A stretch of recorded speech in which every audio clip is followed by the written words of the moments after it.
지금 가장 큰 이슈는 이재명 대표에 대한 검찰의 소환 요구입니다. 근데 이게 이상한 게 몇 가지 있습니다. 우선 성남지청이 먼저 소환한 거, 저는 이게 참 신기했어요. 왜냐하면 대장동으로 난리 이 난리가 없었잖아요. 그러면 서울중앙지검이 대장동으로 먼저 부를 줄 알았는데 성남지청에서 성남FC 건으로 불렀습니다. 근데 그 죄명이 제3자 뇌물죄예요. 네. 우선 노영희 변호사님이 제3자 뇌물죄를 간단하게 설명해 주셔야 될 것 같아요. 우선 이제 뭐 대장동 그렇게 팠는데 좀 뭐 나오는 게 별로 없으니까 아마 이렇게 좀 노선을 좀 바꿨겠죠. 그다음에 시선을 좀 돌리고 또 하나는 김만배 씨가 이제 아프면서 그때 극단적 선택을 하면서 재판이 조금 중단되고 이런 면이 있으니까 아마도 이랬겠죠. 자, 그래서 뭐 성남지청에서 부른 거는 그렇게 해서 그러면은 계속해서 문제 있는 사람에 대해서 침묵을 지키는 아무것도 할 수 없는 걸 보여주겠냐라고 하는 대통령실에서의 이런 좀 분노가 있었다는 거예요. 제가 듣기로는. 그러니까 뭔가 강한 압박이 어디선가 있어 보이죠. 네, 그러니까 예. 성남지청에서 원래는 불을 이렇게까지 이런 식으로 부를 생각은 없었는데 대장동 사건 지금 너무 지지부진하고 재판도 중단되면서 결과적으로는 분위기도 이제 갑자기 딱 중단이 돼서 이상해졌고 새롭게 나올 만한 뭐 이재명 대표를 공격할 만한 포인트가 되는 말이 계속 나와줘야지 이게 되는 건데 그런 말을 할 수 있는 상황이 이제 아닌 게 돼버렸고 특히 남욱 변호사나 뭐 유동규 씨 같은 그 사람들의 말을 이제 옛날처럼 그렇게 막 신뢰성 있게 안 들리잖아요. 예. 그러니까 그런 것들 때문에 매우 화가 나 있었다 윗선에서 보기에. 그래서 빨리 이거 좀 어떻게 좀 해라라고 이제 오다가 떨어졌다는 얘기를 제가 들었는데 뭐 정확하진 않습니다. 예. 근데 어쨌든 그러기 때문에 그러면 그 중에서 가장 재판을 할 수 있을 정도 내지는 소환할 수 있을 정도로 이 수사가 많이 돼 있는 곳이 어디냐? 그게 좀 단순한 성남 곳이 FC 다. 그게 바로 성남 FC였다. 그래서 지청에서 원래는 그럴 계획이 아니었으나 지청에서 그래서 일부러 안 올 거를 그냥 염두에 두고 와도 좋고 안 와도 좋고라는 심정으로 소환한 거 아니냐라고 한 얘기가 있었고요. 네, 제3자 뇌물죄. 제3자 뇌물죄라고 하는 거는 기본적으로 내가 최민희 의원하고 직접 거래하면은 그냥 뇌물죄가 되는 거겠죠. 이렇게. 예, 근데 제가 최민희 의원한테 뭔가를 받으면서 혜택을 주는 사람은 최민희 의원인데 실제 내가 대가를 지불해야 될 사람은 저쪽이다. 라고 하면 게 이제 삼각구도를 형성하는 게 바로 제3자 뇌물죄입니다. 여기서 말하는 거는 제3자 그러니까 내가 뭔가 해주면서 최민희 의원이 우리 득을 보는 거. 예, 저기 누구야 우리 김진애 박사님한테 줘라. 네가 뭔가 해줄 게 있으면 나한테 주지 말고 쟤한테 줘라. 이렇게 얘기해가지고 시선을 다른 쪽으로 돌리게끔 만드는 이런 것들. 직접적인 이해관계가 이제 좀 떨어질 때 보통 하는 걸 제3자 뇌물죄라고 하는데요. 이게 그럼 여기서 제3자는 누굽니까? 여기서 말하는 거는 바로 성남 FC가 이제 제3자가 제3자가 되겠죠. 되는 거죠. 예. 제3자 뇌물죄는 형법 130조에 있습니다. 공무원 또는 중재인이 직무에 관해서 부정한 청탁을 받고 해서 제일 중요한 게 부정한 청탁이고 제3자에게 뇌물을 공유하게 하거나 공유를 요구 또는 약속한 때 5년 이하 징역 또는 10년 이하 자격증제 되게 약해요. 솔직히 말하면 제3자 뇌물죄는 그때 되는 것인데 그래서 중요한 게 부정한 청탁하고 대가성이 가장 중요하고요. 여기서 제일 중요한 게 부정한 청탁이 성립하냐 이제 이 문제가 돼요. 그래서 지금 이 검찰에서 얘기하고 있는 거는 성남 FC에 돈이 필요하고 내지는 이재명 대표가 정치적으로 이득을 좀 취하기 위해서 먼저 조산 쪽에다가 내가 니네 병원 부지에 대해서 종상향을 해줄 테니 상업적으로 바꿔줄 테니 니네가 나한테 그러니까 이 성남 FC에 돈을 줘라라고 먼저 요구했다. 라고 검찰이 라고 보고 검찰이 있는 검찰이 것이죠. 주장하면서 예. 이게 제3자 뇌물죄가 성립이 된다라고 지금 얘기하고 있는 거죠. 그러니까 큰 얼개는 그거죠. 두산 등 성남시에 땅이 있거나 성남시에 소재하고 있는 기업으로서의 편의를 제공하는 대가로 성남 FC 광고비를 받았다 이거죠. 네, 2015년부터 2018년까지 네. 네이버, 두산건설, 그다음에 NH농협은행, 차병원, 알파덤시티, 현대백화점 이런 6곳이 있는데 이 회사들에게 부지 용도 변경 등 현안을 해결해 주겠다라고 하면서 160억 원을 받았다. 근데 그 받은 게 만약에 이재명 당시 성남시장이었으면 곧바로 뇌물죄가 성립이 될 텐데 이재명 시장이 받은 게 아니라 그 당시에 성남 FC 쪽에 돈을 내게 했기 때문에 이제 문제라고 주장하는 거고요. 이건 검찰이. 네. 근데 이게 사실 좀 성립되기는 그렇게 쉬워 보이진 않습니다. 예, 부정한- 상식적으로 근데 좀 뭐 이상하죠. 근데 이게 이제 상식적으로 잘 이해가 안 가는 건데 그래서 바로 저기 작년이었죠. 1년 전에 이게 무혐의 송치가 됐었죠. 경찰에서. 경찰에서. 경찰에서. 네. 이건 뭐냐면은 이제 이게 사실 이 건 하나만이 아니라 많은 지방자치단체들이 직면하고 있는 문제다. 지방자치단체들이 워낙이 여러 가지의 인허가권이라든가 이런 거에 제한권이 있으니까 그거를 이용해 가지고 말하자면은 어떤 장사를 한다라고 이제 그렇게 얘기를 할 수도 있는 거 아니에요. 근데 이제 여기서 상식적으로 말이 안 되는 게 하나는 뭐냐면 이게 성남 FC라고 하는 성남 FC의 자동 구단주가 성남시장. 성남시장입니다. 네. 그러니까 이거는 제3자라는 것도 좀 웃긴다는 얘기도 들고. 그러니까 구단주가 시장이니까 시장이 시장에게 이득을 준 거. 글쎄 말이야. 근데 그걸 또 제3자라고 얘기하는 네. 것도 웃기잖아요. 그리고 더군다나 이거를 뭐냐면 저는 162억이라는 게 저는 이거 하나는 잘 모르겠어요. 162억이 3, 4년 동안에 광고비로 지급한 건데 네. 그게 얼마나 큰 금액이냐는 저는 잘 모르겠어요. 그게 많은 금액 같이 보이지는 않아요. 그런데 그걸 가지고 만약 그렇게 한다 그러면은 똑같이 이번에도 얘기됐던 경남 FC 같은 경우에는 당시에 경남도지사였던 홍준표 도지사가 구단주였겠죠.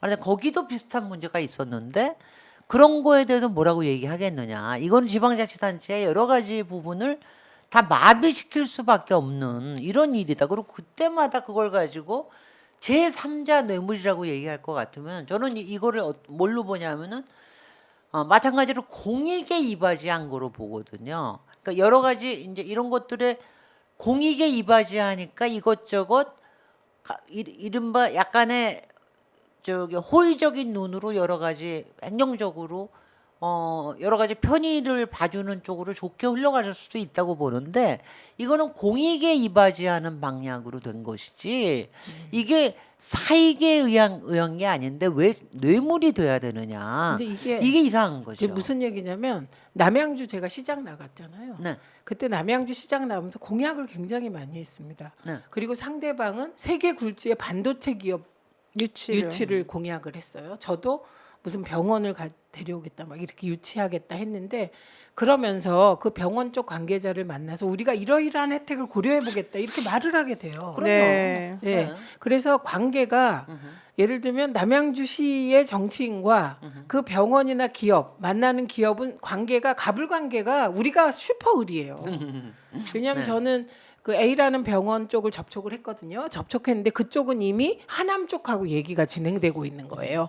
그럼 저는 하남으로 가려는 걸 끌어오기 위하여 거기보다 더 잘해줄게. 이 잘해줄게라는 내용이 그 거의 다 이런 거예요. 뭐 우리가 용도 변경도 해줄 수 있는 거 최대한 지원하겠다. 시발전을 위해서 그래 도로도 해주겠다. 뭐 하죠. 뭐 그러면 여러 가지 다 해주겠다. 그러죠. 그러면 만약에 유치를 했어요. 병원을. 그래서 편의를 봐줬어요. 최대한. 이거는 시민 이익과 일치되니까. 그러면 그들이 그만 있질 않잖아요. 가만히 있질 않잖아요. 예를 들면 남양주 어느 공공기관 시민 편의 시설도 지어주기도 하고 그 대가로 뭐 이렇게 하거든요. 그리고 때론 개인적으로 후원금도 내지 않겠습니까? 네. 관계자들이. 그걸 나중에 보고 엮으면 정치인은 다 엮일까라는 우려가 됩니다. 그리고 그 중에 하나 밑에 있는 어떤 사람이 조금이라도 한 몇백만 원이라도 받았어. 그거는 그러면은 뇌물이죠. 뇌물이 네. 돼가지고 문제가 되는 거죠. 아니 이 경우는 근데 딱 이 떨어지는 경우에는 뇌물이에요. 왜냐하면 일반 시민들이 제3자 뇌물이라고 강하게 머릿속에 박혀 있는 게 미르재단. 미르재단 그리고 K 스포츠에 네. 관련된 그 부분이기 때문에 이제 머리에 딱 박혀 있는데 최순실 박근혜. 근데 그 K 스포츠 재단은요. 그거는 일종의 민간 재단이었어요. 그러니까 뇌물성으로 볼 수가 있는 겁니다. 그거는 끝나고 나서 대통령 관두고 난 다음에 거기에 그걸로 이어가려고 했던 어떤 영향력을 이어가려고 하는 게 확실하게 보였거든요. 근데 성남 FC는 그럴 게 없단 말이죠. 성남 FC는 성남시장이 끝나고 나면은 자기가 당연히 이사장에서 내려와야 돼. 네. 그런데 그런데 그 완전 공익을 위해서 하는 건데 거기에 무슨 검찰은 그렇게 안 뇌물성이 보고 있느냐. 그렇게 해서 인기가 많아진다. 정치인으로서. 그러니까 정치적 이득이라고 주장하고 있거든요. 그걸 사적 이득으로 볼 수 있다. 예, 예, 그렇게 지금 주장하는 거예요, 검찰은. 아니 그건 그래서 동기죠. 저는 동기인데 아니, 동기랑 헷갈리고 있는 것 같아요. 아니 그래서 저는 여하튼 무슨 일이 있든 간에 기소할 거 아니에요.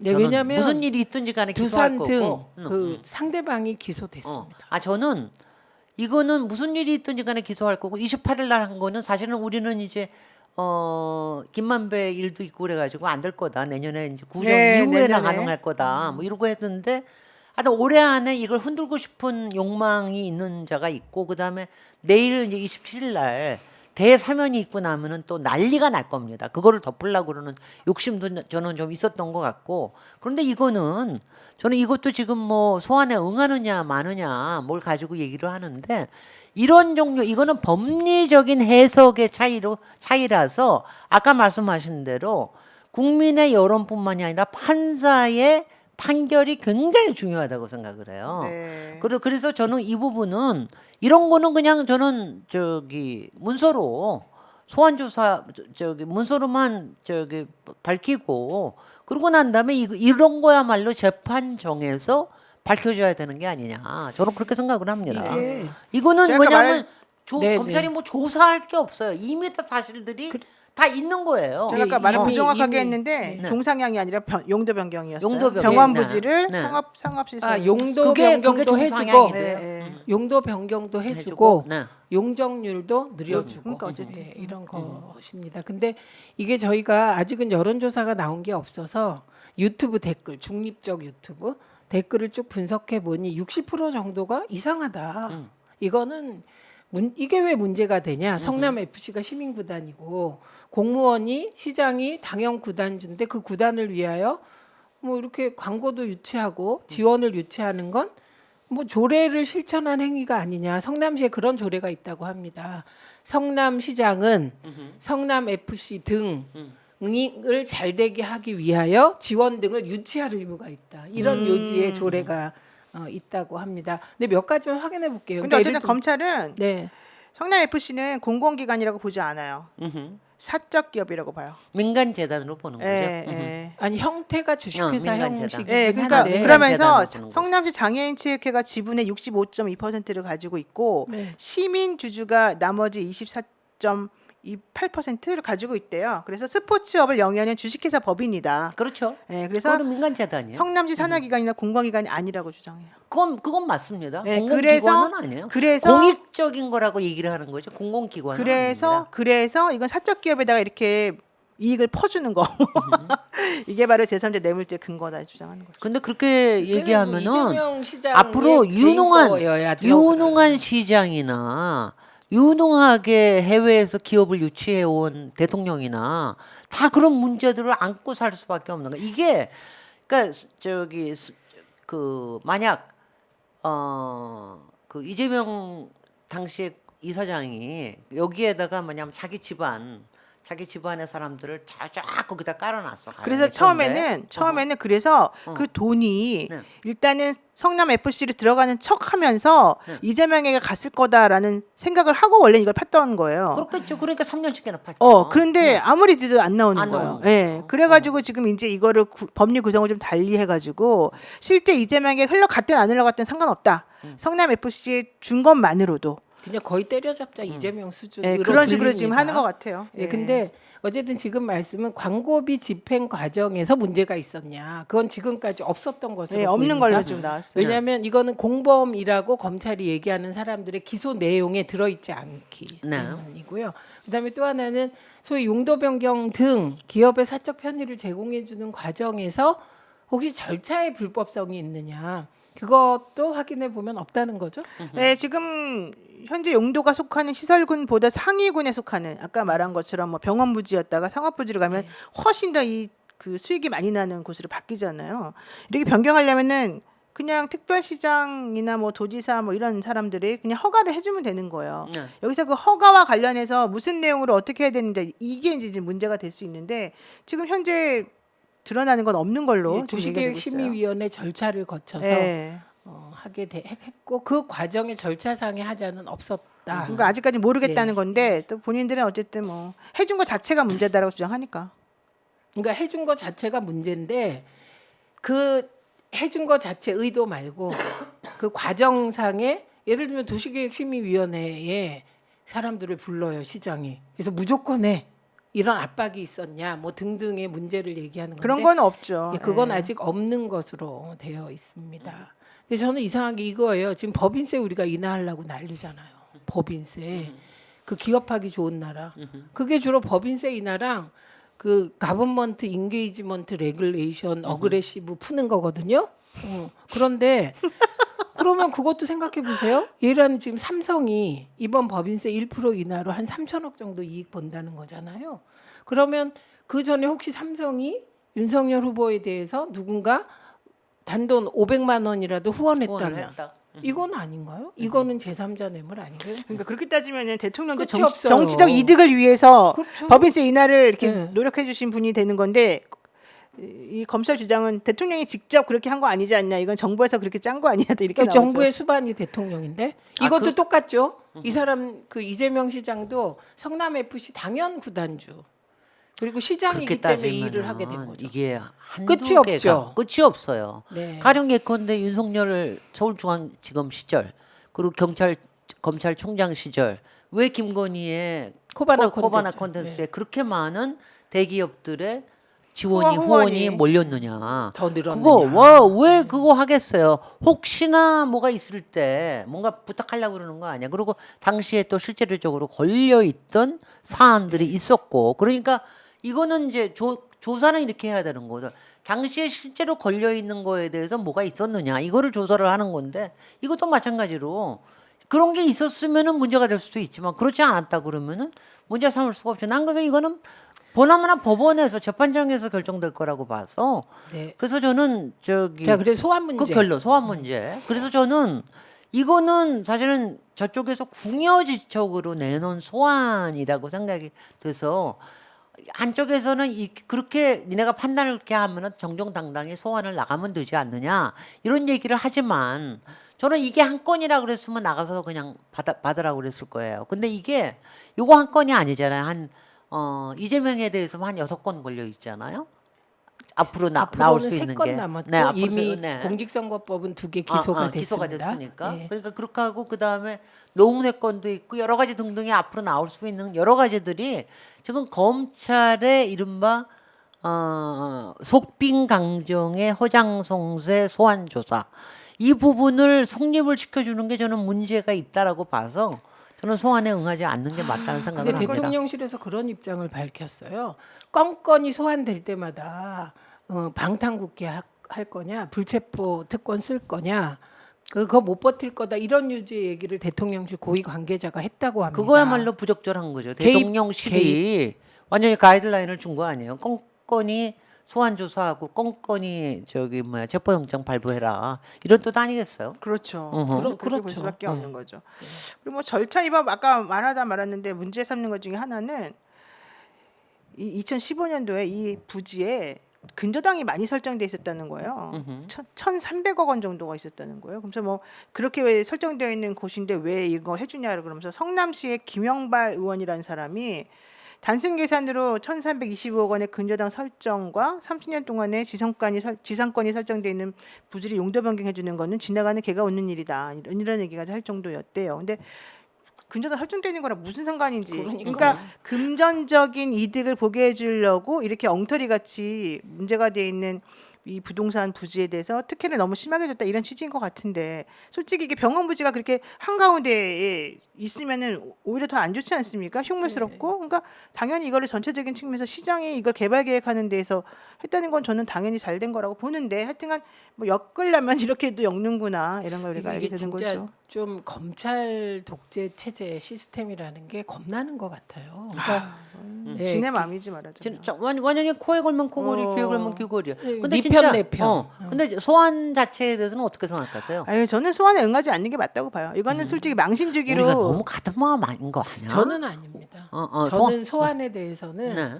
이 건 자체가 아무것도 아니고, 그래서 소환은 최종적으로 소환에 응하지 않을 수는 있는데, 예를 들면 서면 형식으로 서면 조사. 받겠다. 제가 항상 주장하는 게 이런 서면 조사하라는 협상은 거예요. 필요하다고. 그럼요. 서면 조사는 하겠다고 하면 되는 거죠. 네, 그러니까 그동안의 모든 정치인들, 김건희 여사도 지난번에 서면 조사 한 번 뭐 했대잖아요. 서면 조사 한 했어요? 페이지 번 정도, 했어요. 한 한 페이지 페이지가 정도 뭐 나왔다 내는 게 그랬죠. 있었다고 기억이요. 그러잖아요. 정확히 뭐 근데 중요한 거는 수많은 정치인들을 이제 검찰이 왜 불렀느냐? 그 들어가는 모습 찍고 나오는 모습 찍고 하면서 이제 망신 주기 하려고 지금 검찰에 들어가면 기본적으로 피의자로 인식이 되기 네. 때문에 그렇게 하려는 의도가 더 크기 때문에 저는 그런 거에 응하는 것 자체가 저는 좀 옳지 않다고 보고 오히려 그렇게 가지고 얻는 게 하나도 없어요. 나만 피의자라는 걸 각인시켜줄 뿐이에요, 사람들에게. 글쎄요. 그래서 저는 또 여쭙고 싶은 게 그래서 이 경우에는 서면 조사가 오히려 더 더 맞겠죠. 적확한 방식이다. 네, 그렇죠. 오히려 왜냐면 가서 얘기하면 서로 간의 얘기가 틀려가지고 잘 모른단 말이에요. 그쪽에서 질문한 걸 확실하게 하면은 이쪽에서 명확하게 얘기해서 그게 나중에 공판에서도 이용될 수 있게끔 하는 게 난 더 맞다는 생각을 해요. 그런데 예, 언니들의 결론. 언론들의 결론은 그런데 또 하나가 내가 여기서 농내위원권을 또 하나 좀 얘기 드리고 농내위원. 싶은데 농내위원권도 왜냐하면 저는 아니 6천 지금 검찰이 주장하기에 수억 중에 6천만 6천만 원이 그 뇌물 네. 사안이라 그래요. 근데 그게 체포 영장까지 발부해야 될 사안이에요. 아니 더군다나 자기네들이 이것저것 가지고 있다며 그러면 그냥 그 소환해서 소환 조사한 거 응했잖아요. 그러면 소환해서 조사하면 될 일이지 그게 꼭 구속된 상태로 저기를 해야 될 사안입니까 그게? 그러니까 뭐 그거는 뭐 국회의원을 하셨으니까 다 아시겠잖아요. 예, 네. 뭐 저희는 그런 일을 안 당해봐요.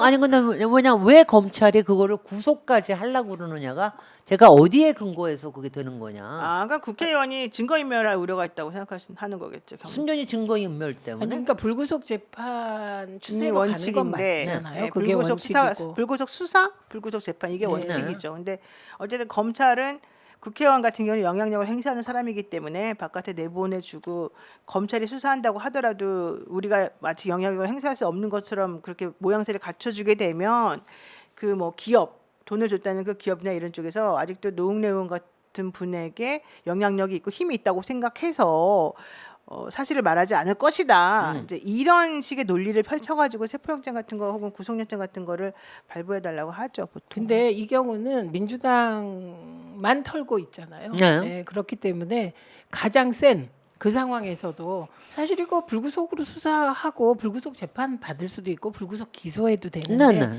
일부러 체포영장을 발부하고 그럼으로써 민주당 전체를 시험에 빠뜨리고 정치적인 어려움에 빠뜨리려는 의도가 너무 뻔하고 이 모두가 윤석열의 총선 전략에 따라 진행되는 야당 파괴 공작이라는 시각을 가지고 있습니다. 네. 그래서 어쨌든 언니들의 결론 서면 조사해라 입니다.